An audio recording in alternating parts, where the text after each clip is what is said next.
Our mission at C3 Bathurst is to bring life to people. That's what we're here for. That's what Jesus came to bring. In John 10:10, Jesus said he came to bring life and life in all of its fullness, or life in abundance. You know, the Christian life is a life of fullness and abundance. It's good. It's good news. And that's what our world needs right now. It needs the good news, the life of Jesus flowing. It doesn't need dreary religion. It doesn't need fear or anxieties or any other thing. It needs the life of Jesus flowing through. That's what we're called to be, church. And that's why I love leading this church, because it is a church of life.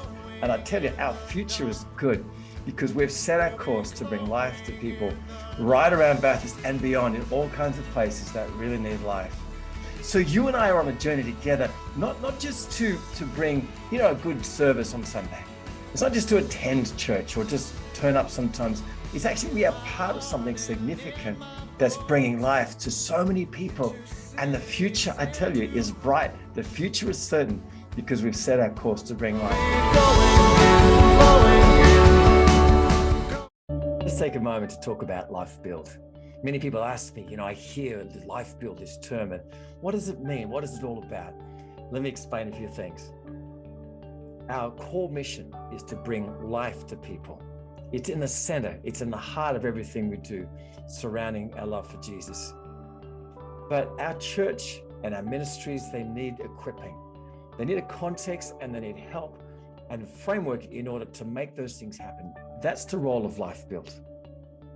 And every year for over 10 years now, we've given everybody an opportunity to contribute financially, to pray, and to believe for things above and beyond just the regular running of church. And so already we've seen 2 building fit outs from this fund.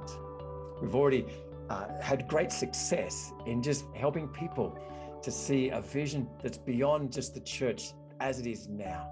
Lifebuild is always about future dreaming and where we're feeling like God is taking us next as a church.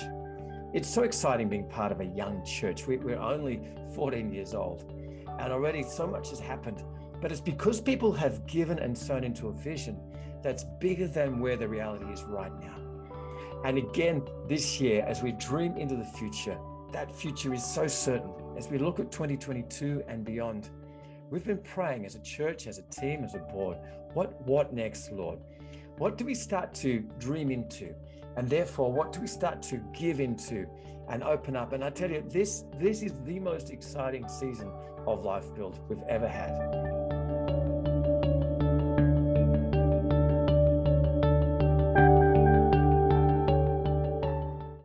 There's 2 things that we need. One is a greater sense of volunteerism. So often, it's the few who do so much. We're looking to expand the potential of people and looking at how everybody across the church can do one thing for church and commit for 12 months to do just one thing, to do something. And that's one of the asks that we're getting you to pray into for Lifebuild this year. But the second one is around staffing. So there are roles and jobs increasingly in our world that require professional or designated or trained staff in certain areas. For example, compliance. We live in a world of compliance and accounting standards and things that are really important that the church gets right. That requires trained professionals doing jobs that are suited to them and where the staff and the church can be supported by the people of God. And the other areas around our kids and our youth and other areas where we've got to invest in the future.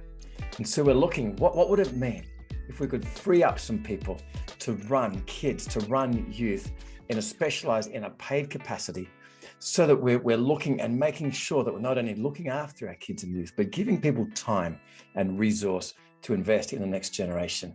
It's so important. So part of our people is an ask to, if we can get some funds to just launch a few people into some ministry, into some paid hours, paid days, it would make a tremendous difference to areas like our kids and youth. But we do ask you to consider, what is it that you could give? What could you do for church? What skills and activities are you sitting on that maybe you could employ and make such a difference to people?